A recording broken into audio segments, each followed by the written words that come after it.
and the National Youth Development Program. In 2001, she became the first female Attorney General. In 2003, she was appointed Deputy Prime Minister. During that time, her tenure was highlighted by highlights including the CARICOM visa, the Joint Regional Communications Center, which saw the introduction of advanced passenger information systems, the APIS, in airports, and the implementation of the Security Assistance Treaty. So she's no stranger to change. She now leads a 26-member cabinet and has embarked on a focused effort to tackle the challenging issues facing Barbados. And she's adopted a consultative approach to all of this. She now serves as the lead Prime Minister on the issues of single market economy, the CSME, in the CARICOM quasi-cabinet. So I think most of us, if not every single one of us in this room, doesn't need any more explanation when our next speaker, the Honorable Prime Minister of Barbados, Mia Amor Mottley.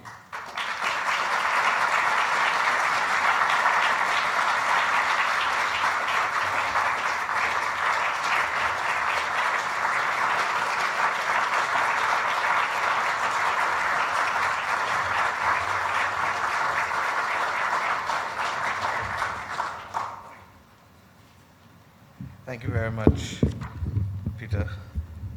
Premier of Cayman Islands, Alden, it's so good to have you in Barbados. We might keep you.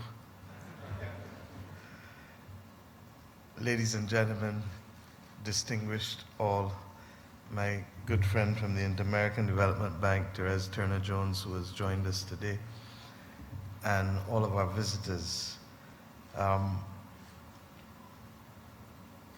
I've come here today to speak with purpose. I recognize that for the last 3.5 months, I've been singularly focused on the task of stabilization and the task of stopping the bleeding, because the government which we inherited required that. And no operation or transformation can take place when the patient is still bleeding. We left government 10 years ago with a debt, a national debt of about $6 billion, to come back and find it on or about $15 billion. Barbados, between 1955 and 2007, ran a fiscal current account deficit 5 times in 52 years. Never 2 straight years, never more than $20 million across 6 administrations. Between 2007 and 2018, we ran a fiscal current account deficit every single year without exception. And we distinguished ourselves not for producing the best cricketer or the greatest pop artist, but now for being the 3rd most indebted country in the world, in circumstances where we did not have and do not have the ability of Japan or the backing of Europe, the European Union, as is the case with Greece, to do what they have to do with the high debts that they carry. So that when I say to you that I was singularly focused on stabilizing the economy, I meant it. And 1 week and 3 days after we've reached staff level agreement with the International Monetary Fund, I believe that I can begin to turn one eye to the process of transformation. And anyone who is surprised by this statement, it simply meant you didn't read our manifesto. Because our manifesto made it very clear that we would be focused on mission-critical issues, but that would be without prejudice to transformation. And I have come, therefore, this morning to speak about transformation. Because transformation is an essential component of the Barbados Economic Recovery and Transformation Program. And it is that program that is at the center of our relationship with the Extended Fund Facility of the International Monetary Fund. We can choose to hit arithmetical numbers for the sake of hitting them, or we can choose to transform this country into a global hub, allowing for the services and the goods which we produce to be something which others demand globally. Barbados, prior to the advent of air travel, found itself as that location geographically, and Rawdon ended with the battles of greater powers of the day, found itself as that hub where schooner traffic moved people regrettably and goods between Africa,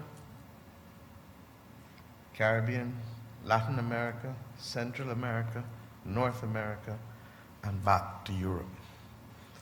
And we're suddenly forgotten in the first 50 years how critical that component of being a global hub is to an island that is 166 square miles, suffering the vagaries of geography as we do. We feel that transformation is therefore critical to move Barbados back to that position, or to that position, I should say, where we can provide services to the world from this rock at globally acceptable standards. Against that background, our government has determined that the prize is not recovery. The prize is not economic recovery. The prize is national transformation. And we have to turn this country and our citizens in the country to a state where they are capable of delivering those globally acceptable standards. Getting to safety and stopping the bleeding was simply the first step to where we must go. But what is the most critical tool of that transformation? It is technology. And all who have spoken to me in the course of the last decade have heard me, perhaps ad nauseum, use a set of words. I've said over and over that we have to deconstruct to reconstruct. I've said over and over that we have some questions, 4 questions to ask, and some added a 5th. Now, what is the public interest we're trying to serve? What is the public mischief that we are trying to avert? Does technology afford us a more efficient and effective way of doing what we're doing than hitherto? And what are the social justice issues that have to be taken into account? In other words, is this a platform for empowerment, or are there issues of discrimination that need to be taken down? And the 5th one, if you want it to be complete, who should we be speaking to make it happen? So that statement ad nauseum is really the essence of what transformation is for us. And to make it simpler, as we engaged with the social partnership in recent times, we came up with the simple phrase, retool and empower, retrain and enfranchise. And others who were smarter than me, chose to call it the RERE program. And given that I have no difficulty in associating with global excellence, I have not objected. And boy, did she explode every concept last week again, politically, and for those who are women, you will appreciate what I mean. So that the program, the retooling and the empowering, the retraining and the enfranchising has to be at the core of the next 4 years of our extended fund facility on a parallel track. But it shouldn't be a surprise to anyone, because in the choice and structure of my cabinet, I chose to establish a Minister of Science, Technology and Innovation, or as they like to call it, Minister of Innovation, Science and Technology. Because I was conscious that we cannot walk this walk without effectively reconstructing our government to make it fit for purpose and to allow it to become the platform from which we could develop a global hub for the provision of services and limited goods. And this is in a world that finds every excuse for anti-competitive behavior, Rodden.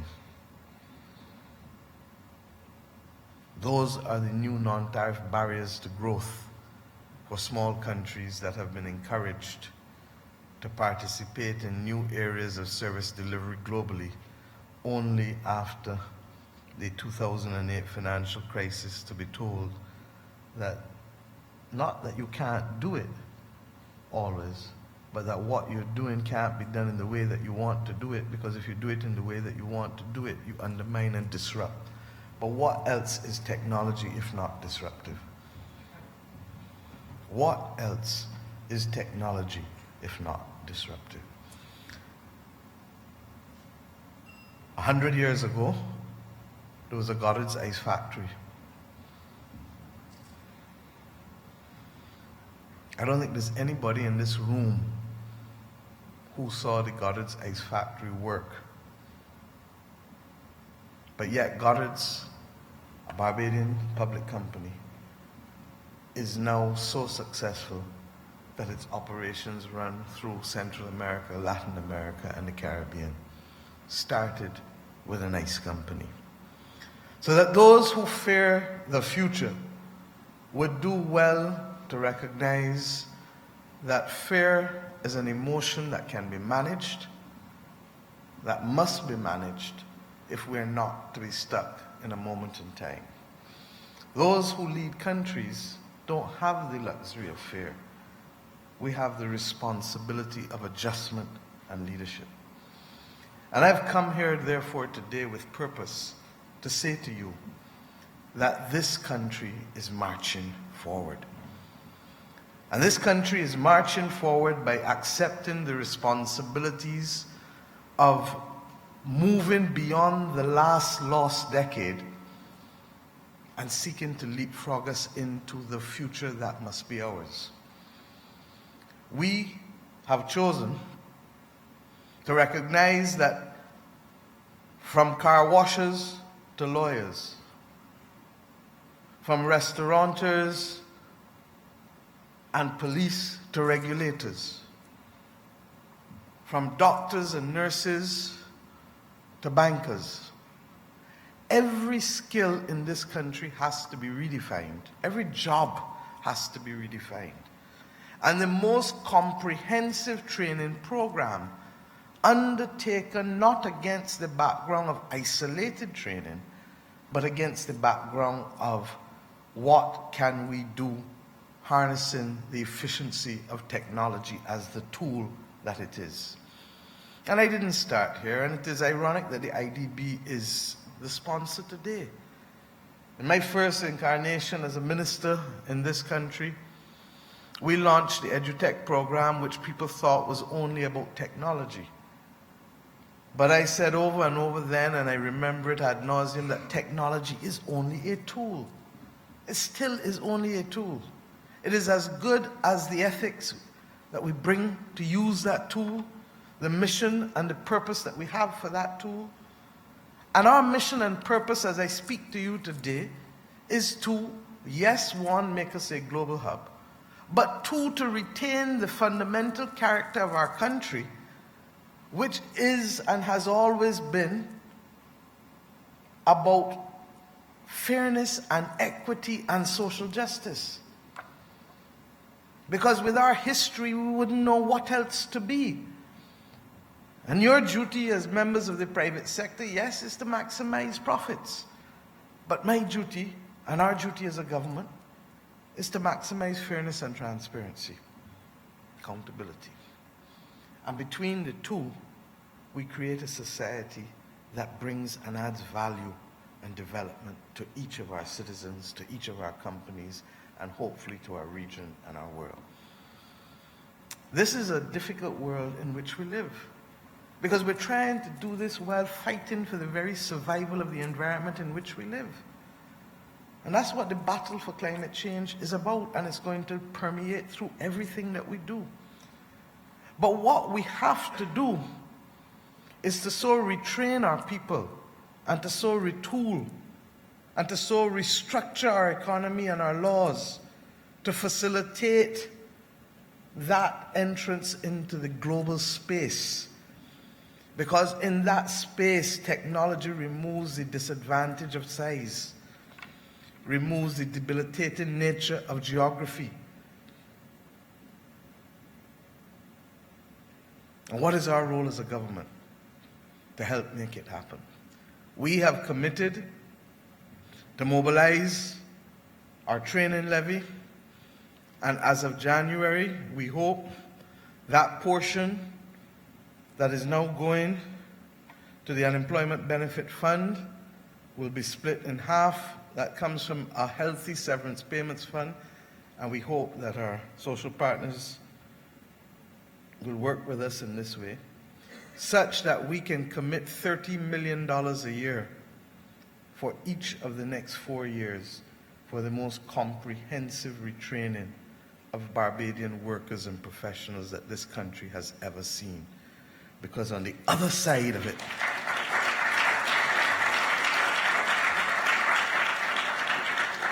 on the other side of the exercise, we must be globally fit for purpose and the number one choice for most. Secondly, we have also recognized that we have to use the technology where it matters most. And to that extent, having spent the last 3.5 months on the stopping of bleeding, I moved to the next stage, which is the beginning of the transformation. The training will be done parallel, but the deconstruction and reconstruction starts now. Whether it is the land registry with respect to how we treat the property, whether it is the multipurpose national ID card, which has been long talked about by us when we were in government, by the last government, and still remains like the second coming of Christ, much to be desired but not yet to be seen. Whether it is health and ensuring that we create a common platform for the management of our health records, and therefore for the greater facilitation and ease with which we can spend what we have to spend to keep our population healthy. Whether it is simply for the issuance of certificates, legal certificates, educational certificates, corporate certificates. This country will now march boldly into the 21st century, leapfrogging who we must leapfrog in order to be allowing us to be globally fit for purpose at the end of the next 4 years. And I trust and pray that most of this will not take 4 years to do. But the last major one, because if we use blockchain to deal with property and distributive ledger technology to deal with property and to deal with identity and to deal with proof, because that's what a certificate is, and to deal with our health, then why are we not using it to deal with transactions? And it is against that background that we start now to resolve the conflicts in the room. What is a government if not that entity to resolve conflict? What is a government if not that entity to ensure fairness, transparency, and accountability? And don't get me wrong. We are going to do that which we have to do on Know Your Customer guidelines and anti-money laundering, because nobody is to be able to point 1, 2, 3, or 4 fingers or to use a fist against us. But we know what it is to be treated as a leper financially, because that's what the correspondent banking de-risking has been about. That's what the unbanking of our citizens has been about. That's what forces us to start to reconsider aspects of our financial system. And then we start to ask ourselves, are we here because of the substance of it, or are we here because this is a competitive move? And without my answering the question for you, I simply say we know what it feels like. Country by country by country by country by country. We know what it is to be deemed to be on a list, black, white, or gray, without participation. And if we know what it is to be done and to be treated so, then we above all should not treat anyone else so, or should not allow anyone else to be treated so within our jurisdiction. So that I've come here today with a very simple message, that the nonsense must stop. That the conflict that has permeated our environment with respect to who will speak to who and who will not speak to who and who will not do what with who, the only body that suffers when elephants are fighting is who? The only thing that suffers is the grass. And while I am not in any way likening our population to the grass, I am here to say that Barbadians know that we need to move forward, and that we need to bring to an end what is this unfortunate debate and discussion and tension between those who want to hold on to a status quo and those who want to move forward. Are there legitimate concerns that regulators and others may have? Yes. Are there concerns that the banks may have?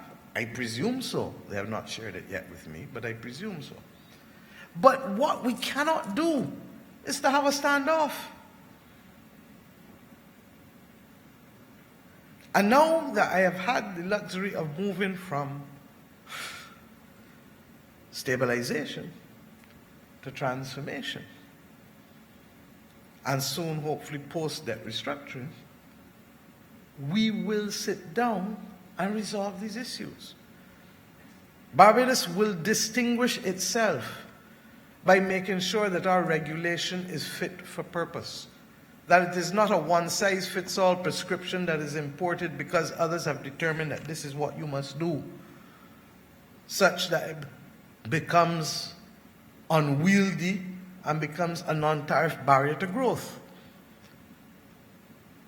And we will do so by identifying the genuine precepts that hinder competitiveness or that will lead to contagion, affecting the wrong people who cannot protect themselves.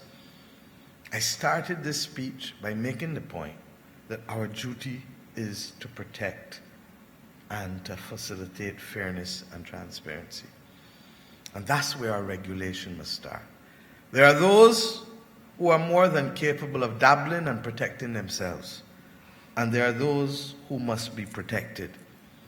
We will protect those who cannot protect themselves, and we will facilitate those who want to dabble by creating the appropriate sandbox regulatory regimes for those to dabble, recognizing the risks that they face in so dabbling.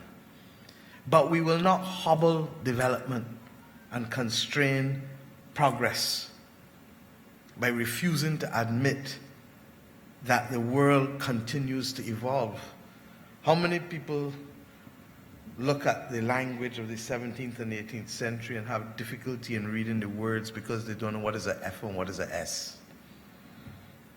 Because time doesn't stay still.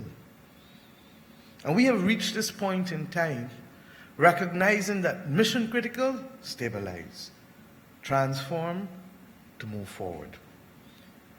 But we've also come to say, in a very simple way, that separate from resolving the conflict that exists between entities like Bitt and the commercial banking sector, how do we meet the expectations of our citizens? How do we facilitate a man on the highway wanting to stop and buy 3 bottles of coconut water and he ain't got no money on him? How do we make sure that that vendor does not have $500 or $600 in cash in his pocket for somebody to take him as he walk away at 6 o'clock the evening or 7 o'clock the evening going back to his home? How do we create access to that security, to that convenience, and to that affordability? If you look at the bank charges, there are those who suggest that when you look at the interest rates, I can't say so, but there are those who suggest to me daily that when you look at the interest that is being afforded consumers for savings deposits and you look at the bank charges, that there's a disparity between the two such that banks have now become the most secure place to pay people to hold your cash.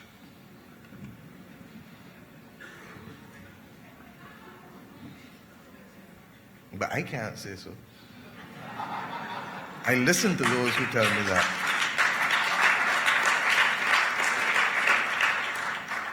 But what I do know is that our population has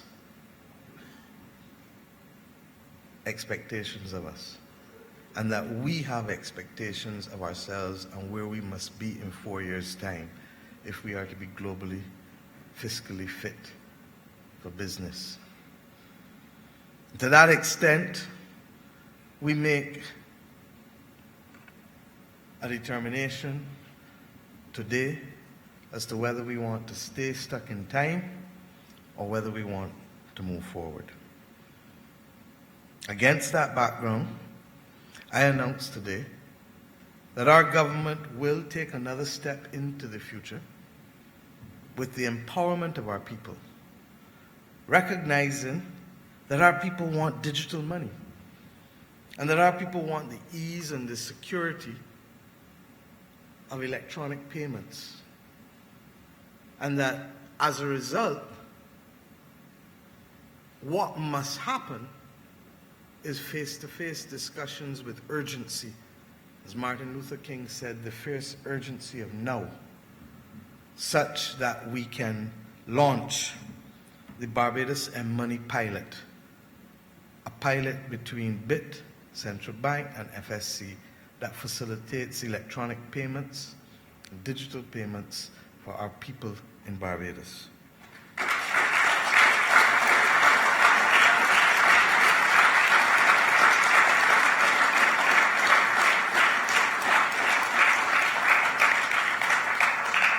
I must know that anything that is called M-Money I would like. It has the right initials. And therefore, I commit to you and the wider audience who hear our voices today that I will take leadership of this project myself.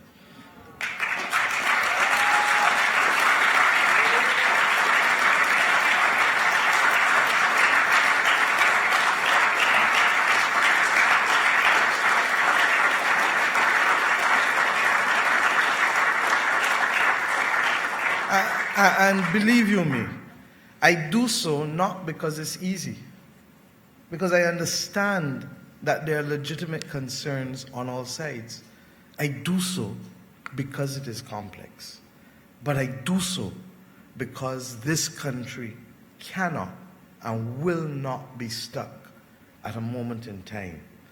And there are times when we have to confront what causes us the greatest fear and consternation and confront it.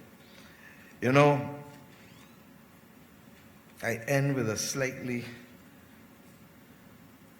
perhaps some may even say inappropriate, I don't think so, example of what fear does to you.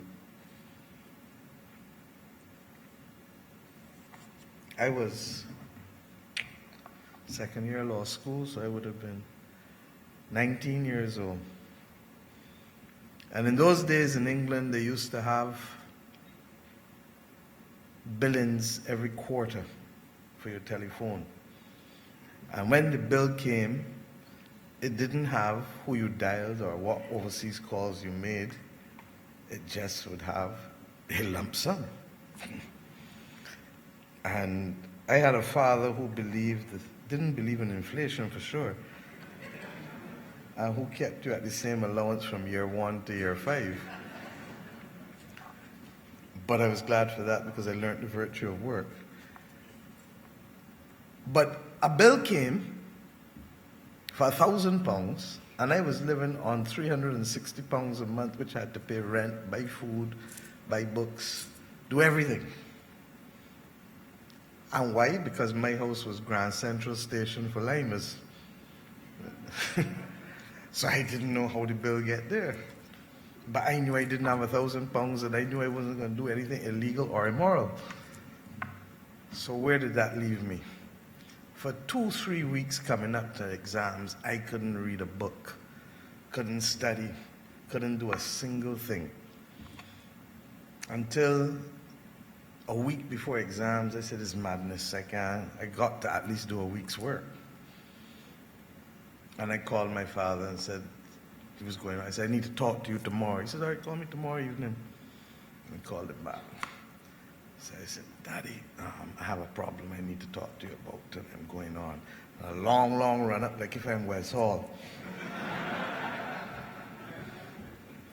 And then he said, What's it? I said, "Well, this bill coming and it's £1,000. He said, "That's all? I thought you were going to tell me you're pregnant."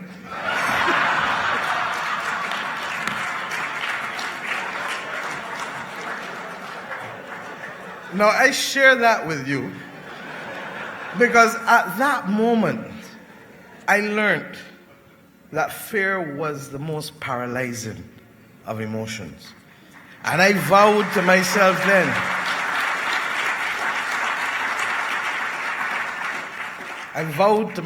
then, in that flat in Golders Green, that fear would never hold me ever again in life.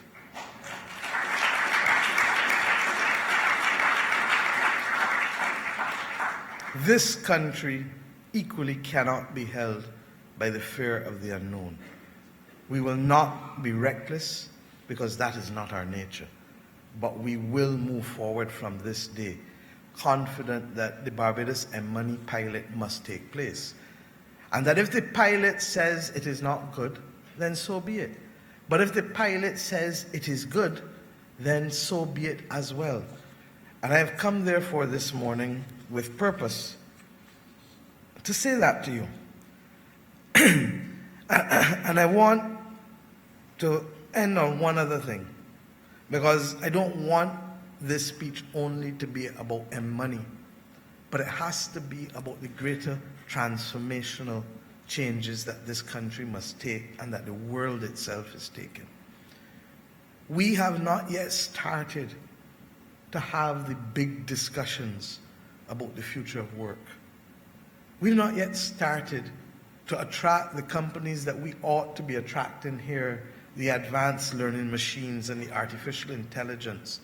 And one of the reasons for the retooling and the retraining and the empowerment and the enfranchisement is that we feel, even from this small rock in the middle of the Atlantic Ocean and Caribbean Sea, that we can be part of that debate, but that we can help shape, as Professor Passard, my good friend, likes to say, the debate, because we can add to it the fundamental part that can help us overcome our fear of where the technology is taking us. Most people fear that the technology is marginalizing work. But we need to start, as he represents to me all the time, to recognize that it is ownership that matters. And that whether robots will be used within another 2-3 years. We will speak more to machines, we are being told, than we will speak to each other in less than 5 years. And what matters, therefore, is the equity and fairness and justice that we treat to this technological evolution. Because if we don't bring those ethical considerations to the debate, technology that is a tool can equally be a tool for destruction, or it can be a platform for empowerment. We choose empowerment. And we choose to be at the center of that debate. And we choose, with the chairman of Invest Barbados here, to recognize that all who want to do their work and their business and their research and technology should be able to come to Bridgetown as the tech city of the Americas, and to do it from here. Because we recognize that it is through inviting others to work with us that we create this symbiotic relationship, as Gabriel and Oliver have done, inviting those who are not from here, but who have chosen this domicile, this country, to launch a global revolution. We feel that this is not a one-off example. And I say so, conscious, that for those of us who are pioneers and who do something for the first time, the greatness of the history, the greatness of the moment comes not in being the first, but in paving the way for others to follow. Today, I hope I signal to you the intention and the commitment of this government to create others, to allow the environment for others to follow where Gabriel and Oliver have gone with the technology. And that we say to the world, Barbados is open not just for business, but for transformation. Thank you.